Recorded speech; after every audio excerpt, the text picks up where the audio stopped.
Every car made today is garbage. New vehicles suck, and there's no ad go buy one. The worst vehicle you can buy is by far anything Chevy GMC related. Anything from that umbrella is straight caca booey land. But this is just so boring and depressing, and there's like nothing that stands out about it, and it looks like a doctor's office waiting room, and it's even the same color. Every car made today is garbage, okay? But some are more garbage than others. You have your Chevy, you have your Ford, you have your Dodge, Jeep, Ram, whatever. They all have their problems, right? And if you buy these vehicles knowing their problems, most likely you know how to prevent them. In the case of Hyundai and Kia, they are fucking trash from the factory. And the funny thing is, they try and mask the fact that their cars are garbage by putting a nice interior with nice quality materials and all the infotainment system and screens. And you can put a costume on a pile of shit. It's still a pile of shit. And on that note, we're going to be talking about modern cars. Not just one brand, not even just EVs, not just luxury cars, all cars. Because at first, it feels like the old man yelling at the cloud kind of energy, but when you slow it down, some of these people are actually onto something. And I'm sure many of you guys that have driven cars to go from point A to point B, we realize that these cars are getting more expensive, but they're breaking more, and they're packed in with a lot of technology that nobody asks for. And somehow, you're paying more money while owning less of the car. So we're going to answer this question: why modern cars suck. And they also guarantee you a 10-year, 100,000-mile warranty. Oh, the warranty. You need the fucking warranty. You need that fucking warranty because that engine's going to blow. She's going to blow. I'll tell you, Kias come in here all day. Kia Souls, Kia Optimas, all garbage. All garbage. The only Kia that's not a garbage is a V6. They have a decent V6. Any other four bangers? Fucking trash. Those engines eat oil. And when I say they eat oil, your mechanic probably doesn't tell you when they drain your oil, but 99% of the time, the 2.4 and the 2.0 are fucking out of oil when they come in for an oil change. And you know what their fix for that was with the modern day Hyundais and Kias? They have bigger oil pans to hold more oil. Instead of holding 4.6 quarts of oil, they now hold 6.5 quarts of oil for a 4-cylinder. That to me is deceiving and disgusting. Korean cars are fucking garbage. I will take a Ford, a fucking Dodge, a GM. I'll take a G. I hate GM. I'll take a GM any fucking day. I'll take a Chevy fucking Sonic over a fucking Korean Hyundai Kia piece of shit. That's how much I know that they are trash vehicles. They've always been trash vehicles. They've always been throwaway cars. Once that engine blows, the car ain't worth shit. And if you go to any Kia or Hyundai dealer out back, they have tons and tons of fucking engines and crates stacked that need to be replaced or just blown up and destroyed. Keep buying your Korean junk. You're making me money. All right, well, homeboy had lots to say. What he's saying is that modern cars are garbage by design. It's not by accident, it's by design. I think a lot of people will agree with that because, you know, back in the day, cars were built to last because I feel like the brand and the reputation mattered. If your engine blew at 60,000 miles in the 90s, that brand was cooked. Word would spread.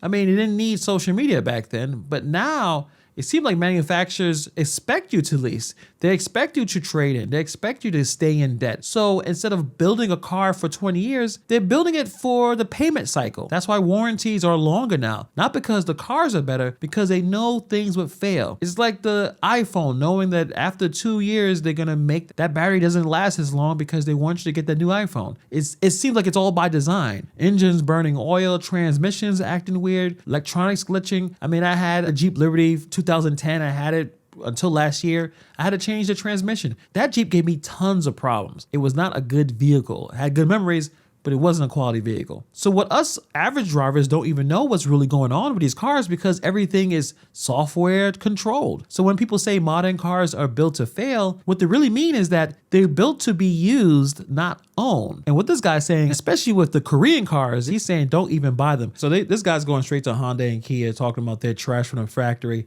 So that sounds extreme, but there may be a real story underneath all the yelling. Hyundai and Kia had a huge problem with certain engines, especially 2.0 and 2.4 for cylinders, oil consumption, bearing failures, engines seizing up. Not rare cases either. Even though some were recalls, there were lawsuits and massive warranty replacements. So when mechanics say these engines eat oil, that's not internet gossip. I mean, that is actually happening with these cars. Obviously, does that mean every Hyundai and Kia is junk? Of course not. That's why people in TikTok like to argue going back and forth. As he said, the V6 engines are usually more solid and the newer models have improved a lot. But that's the problem with reputation. Trust matters. When an engine fails early, people don't forget, especially when the fix is basically hope that the warranty covers it. So Honda and Kia paid a lot for rapid growth with quality problems, and the owners were the ones stuck dealing with it. But in New York City, I see tons of Kias. But I'm gonna stick with my Toyota 4Runner. Thank you very much. Do not buy a Range Rover. The worst car to buy in 2025 is a Range Rover. Number one, repairs cost the price of a used Honda. A replacement for an air suspension can cost you anywhere from $2,000 to $7,000. Number two, depreciation hits like a car crash. Range Rovers depreciate 40 to 50% in their value within the first year. Lastly, unreliable is an understatement. You're basically buying a car that's gonna spend more time in the mechanic shop than in your actual garage. The best thing when it comes to a Range Rover is lease it. This way, if you have any issues, you could always bring it back to the dealership. After 2 years, you can switch it or get something else. So I want to give Range Rovers some credit. In the comment section, there's people saying like, hey, my 2019 Range Rover have no issues. One person just straight up said, if you can't afford it, just say it, which makes no sense. Best cars ever. There's a one right here saying is on a nightmare on wheels. Someone owns a Range Rover for 5 years with no issues. Third Range Rover never had any problems. Best SUV I ever owned. One person said they had two and they were horrible. My ex had a Range Rover and everything you described, he had experience. So I guess it's a 50-50. Now Range Rovers, I liked how they look back in the day, but you know, they're supposed to have a smooth drive. They feel expensive, just like any kind of luxury SUV or any luxury brand. You got either you're talking about the air suspension or the advanced electronics or complex drivetrains. All of it feels good until it doesn't. And then when it breaks, you're not paying Toyota or Hyundai prices, you're paying this repair costs more than your first apartment type of prices. So doing a little bit of research on this, I looked up the question, do they spend more time in a shop? And it looks like yes, they do, more than most brands. But the real difference is who is buying these cars? Usually people who can afford the downtime, people who have multiple cars, people who lease and don't care. Range Rovers are for people with money. So similar to a lot of other luxury brands or really expensive cars, they're not built for 10, 20 years. They're built for the first owner, and then by the time it's the fifth owner, they have tons of problems. It's funny to me as cars get newer and the technology gets newer, I think they're actually going to get worse. This Mach-E does not have a door handle. This is a door handle, right? You pull on it, the door opens. This has a push button. Door opens. I have one problem with that. It snowed a little bit last night, probably 1 or 2 inches. So my Avalanche is here outside, right? So the Mach-E would have a push button somewhere around here. You're going to have to find the push button, right? Instead of just pulling the door open, right? Wow, that actually worked. So the push button would be somewhere around there. I guess if you own an EV, you should just park it in a garage. If you don't have a garage, don't own an EV. Because this is a push. That latch has to disengage. So what happens when it's iced over? You're not going to be able to just pull the door open, right? It's not going to be a simple process like that. This is a grab handle. So this is only going to work after the door has unlatched. If that mechanism gets frozen in there, you can't tug it open. There's no mechanical release to open that hint. Like this is not going to get mechanically released from the outside like this is, right? You pull this unlatch button. This button is undoing that latch in there. This is where a lot of people now understand that technology is ruining cars, right? We are at a point where doors are electronic and controls are buried in menus. Repairs may require software updates. And the biggest key problem is that many of these things may not have a mechanical backup. If your door freezes over, you're stuck. If the sensor fails, I guess the car starts to panic. If the software glitches, the car may act possessed. Technology didn't ruin cars. I think unnecessary technology did. Most people would happily trade half of those crappy features for the car for physical buttons, simpler systems, cheaper repairs. This is not anti-progress. This is just common sense. That's why I enjoy my 4Runner. It actually has knobs and buttons I can press. It has a small little touch screen. It's not great. It's very laggy, so I barely use it. But it has buttons. I could press things. I don't have to touch and swipe as if I'm using an iPad. So I enjoy my driving experience because it's like a real car. It's retro, I guess, in that aspect. New vehicles suck, and there's no ad go buy one. It's to the point where used Tacomas are selling for more than brand new ones. That's how bad it's gotten. And I have an insider's perspective because I'm a mechanical engineer who has just worked in the automotive industry, and I've seen it just go downhill. Most of it has to do with the lack of practical engineering and now a huge focus on analytical as well as software, just ruining everything. So one software company controls basically everything. It's really expensive to get a seat to design things, and their software sucks. Simulation is pretty horrible, and that's how everything's designed. We don't test vehicles as long as we used to in the real world. That's now the customer's job. A lot of principles backed by analytics like thermal press fits make their way into real world designs like timing gears being pressed onto crankshafts. It's crazy. New engines starting to knock after a few thousand miles. Multi-speed transmissions failing rather quickly. There's like no practical knowledge left anymore. Electrically, modern cars are scary. There's a computer for everything, like your power seats. There's dozens and dozens of them in a vehicle. They're all connected via CAN bus, which is super touchy to physical damage, noise, external interference. I think in terms of durability, vehicles peaked in the late 90s. Cars peaked in the 90s. It sounds crazy to say it out loud, but then when you think about it, the 90s were perfect because fuel injection was figured out. Emissions weren't insane. Electronics were pretty limited, and the engines were built properly. Cars from that era weren't perfect, but they were predictable. You knew what would break. You knew how to get it fixed. You didn't need a laptop to change a sensor. Today, cars are engineered in simulations and rushed to market. Testing time is shorter, which means us customers find the problems. So it looks like the cars did peak in the 90s. For durability and ownership, I think that argument holds up. The idea that there's less practical testing is kind of similar to other industries. Let's say, for instance, the movie industry. Everything is CGI, everything is cartoony, and a lot of the creation is happening with the computers, where back in the 90s, when you see Jurassic Park, that very first one, it still holds up. Why? Because there's practical effects. People actually build models for those dinosaurs, so they look real. It look like it actually belonged in reality. But nowadays, everything is done with CGI. So you can kind of tell that this all looks fake. Worst vehicles to buy. The worst vehicle you can buy is by far anything Chevy GMC related. Anything from that umbrella is straight caca booey land. I don't care what you say. 99% of arbitrations come from GMC Chevy, right? I just arbitrated a Chevy Silverado. I've returned 80% of the GMC Chevy products I buy. I buy them because you buy them. Customers love the Tahoe.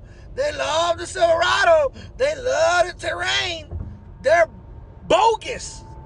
Straight bogus city. Tahoes are very popular. I mean, it's a big, massive tank of an SUV. I look at them sometimes, they look pretty good from the outside. I'm gonna prove it to you 10 times out of 10. Every Chevy truck, every Chevy Tahoe has a bad transmission. They have become worse than Nissan. I'm trying to get a Tahoe for my lot. This is a 26 Tahoe with 124,000 miles. Good Carfax, it's nice car. Right? Nice, right? God damn. For that price, oh my God, you can't beat it with a stick. Bing, bang, boom. Announcements. Transmission. Straight caca booey. Well, yeah. I mean, once that has that, you don't want to purchase that car. But let's go into the comments, because I think what the issue is, people really take what they buy personally. So when someone says, yo, all of the Toyota 4Runners are garbage. Like, let's just say that, for instance. I have one. Mine's is pretty good. I'm not going to really go out my way to go in a comment section to argue. Maybe you had a bad experience. But I guess for me, what I drive doesn't define my personality or who I am. So I am not a guy that really believes that my identity is attached to the thing I'm driving. But for some people, they do. And they get real tight in the comments if you mention a car that they are currently driving when they have no problems. But let's look in the comment section right here. So somebody says Nissan is a far worse. My boy's 2018 Silverado barely made it to 100K and the transmission's already given out. Someone says the Chevy Duramax is one of the best transmissions of any truck. Someone says over Chrysler products, okay. And then someone says, my 2013 Tahoe has 165,000 miles, original motor and transmission, smooth like butter on a hot pan, and the engine has no ticket at all. You're living in the land of make-believe. The most arbitrated vehicle in the country is a Nissan, Ford, and Dodge. Gotta be rage bait. Every GM truck has a bad transmission. Every Kia Hyundai has a bad motor. Every Nissan has a bad CVT. Let's talk about the Chevys, the GMC trucks, SUVs, bad transmissions everywhere. Now, saying every Chevy transmission is bad is obviously not true, but there's a real issue underneath. The GM's 8-speed transmission, especially in trucks and SUVs, had serious problems. That's why mechanics complain. Not because they hate GM, because they see the same issue over and over again. And when a transmission goes, that's not a $300 fix. That's thousands of dollars. So mechanics out there saying it's inevitable.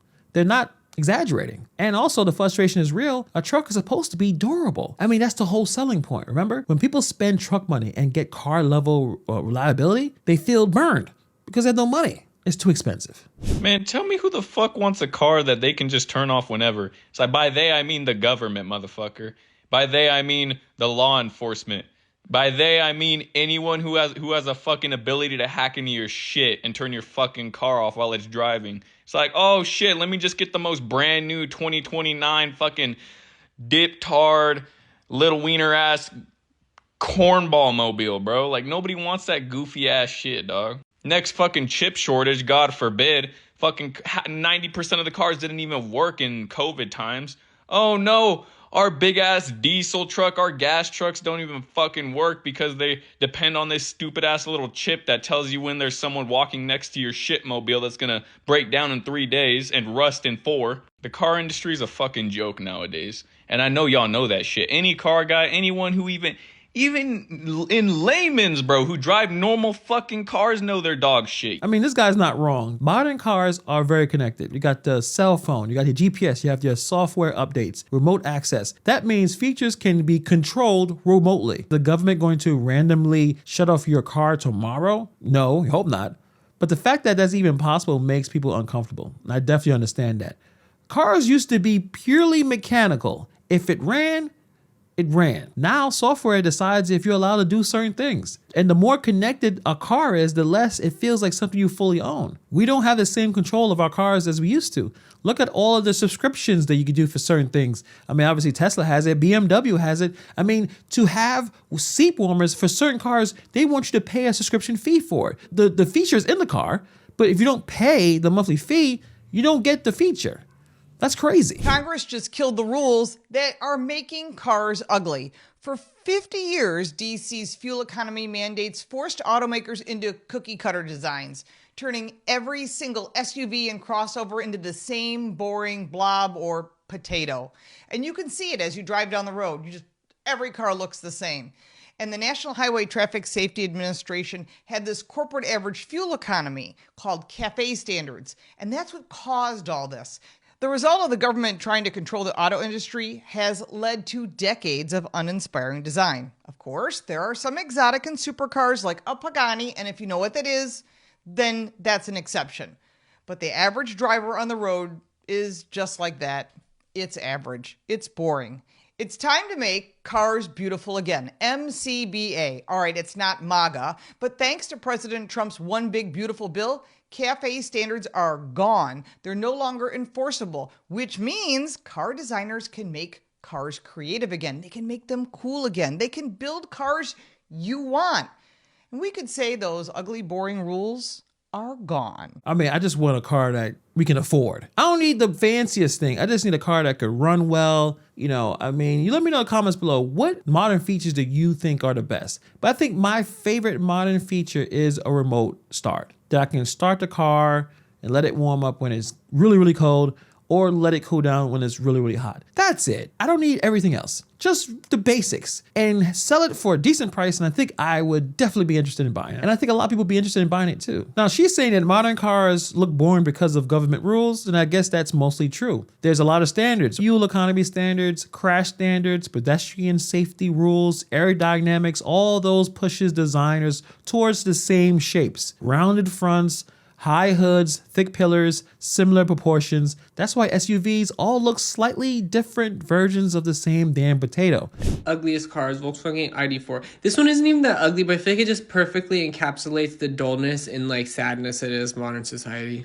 Like, I feel like Volkswagen used to have like really good designs. They still have some good ones, but this is just so boring and depressing. And there's like nothing that stands out about it. And it looks like a doctor's office waiting room. And it's even the same color. Like, this just reminds me of modern society where everything is dull and depressing and like cheap and generic. Every time I see one of these, it reminds me of a Tesla where like creativity has been killed and corporation takes over everything. Audi Q5 Sportback. Literally just the rear and the shape of this car looks really bad. But look at all that black plastic. Like, that looks so cheap. Looks like the car was rear-ended and a bunch of paint got taken off, but nobody got it fixed. Honestly, I think it wouldn't be as bad if they made the lower portion all the way body colored, or if they just made it gloss black in the upper portion body colored or something. Just too much black plastic. Here's the blacked out version. Literally looks even worse. Looks like somebody drew a Sharpie all over it. Honestly, looks terrible. Like, the first time I saw this, I was like, I can't believe this comes from a luxury brand. Designers didn't suddenly lose talent, their hands got tied. So when people say, why does every car look the same now? This is why. Regulations didn't necessarily kill the cars, but it definitely killed the personality. So that criticism is very fair. Does this going to change everything now and make cars look cool again? I don't know. I think we need to make cars affordable again. That is what I really care about. Like, what's bad about cars made in the last 25 years? And please be very specific. Oh, I will. The first problem with new cars is you lose money hand over fist to depreciation. Yes. And then if you have to take out a loan for it, you're also paying interest on that. Yes. And one of the fastest ways I see normal people in general lose money is on new cars. Yeah. And they do it because they're afraid they can't work on it or service it. That's exactly That's right. basically the only real difference. Exactly right. But then you get dealerships that just find new ways to not do their warranty work because that's where they make a lot of money. And that's a separate thing. So a new car, I mean, that's nice if you can afford it, but rather than buying a new $100,000 truck or SUV, I'd rather buy this nice used one for, I don't know, 15 or 20 and spend the rest of the money. I'll go, if you got it, go buy a vintage Ferrari or a muscle car, something cool, at least keep your money, have some fun. But it's more than that. Cars, I would say in the last 20 to 25 years, the evolution is not for the sake of the car and the person and so much of the experience. It's more for the sake of the nature of dealing with regulation and keeping a profit margin and building it. And when you do that, you make things that are inherently more prone to failing in the future and less serviceable. And that's not good for ownership or an actual lifespan. And I think this is the most accurate description of new cars absolutely destroy people financially. Obviously with depreciation hits immediately. Then you have to add the interest. Then you roll in old debt into the new loan. So now you're paying for the car that you're driving, the car that you traded in, and the interest on both. People aren't buying cars anymore. They're buying monthly obligations. That's why you see the 84-month loans being normal. I mean, this is completely wild. It's not necessarily a scam in the legal sense. I mean, this is legal. People do it every day. But it's the system designed to keep you paying and never owning. And then also the cars are being built for that reason. They're not built to last 20 years. They're built to last until the next loan payment, basically. Cars today are designed heavily in software simulations, less real world testing, faster releases, slower development costs, which sounds great until you realize who finds the problems. We do. Customers do. Engines are knocking early. Transmissions are failing young. Electronics acting weird after updates. Instead of catching things before launch, manufacturers fix things later with recalls and updates. Sometimes. So the idea that customers are now part of the testing process, that's not crazy. That's how modern manufacturing works. And that goes across all industries, from the cars to playing video games. Downloading a game and spending a lot of money for you to look at a bunch of glitches that's supposed to be fixed later on. Cars hit the market faster, problems get discovered later. So modern cars are pretty much terrible. They're built around leasing, financing, regulation, software updates, some screens, and shorter life cycles. They're not built around keeping a car for 15 to 20 years anymore. That's the shift. In the 90s, cars hit a balance. They had enough technology to be reliable, but not too much that everything depended on the software, that people could fix things. You understood what broke, repairs were annoying, but they weren't catastrophic. Now, a sensor fails and the whole car freaks out, a screen goes down and half of your controls are gone, a repair costs more than what the car is actually worth in 5 years. And financially, the system keeps us all trapped. Long loans, high interest, rolling debt. People don't own cars anymore, they rent payments. People don't want to own a spaceship. They want a car that starts, runs, doesn't drain the wallet, doesn't need a software update to roll down the window. So when people say modern cars suck, they're really saying, I think for car manufacturers, they lost the plot. But that's my take. Let me know what you guys think about these stories in the comments below. Thank you for taking time to watch this video, and I'll see you guys in the next video.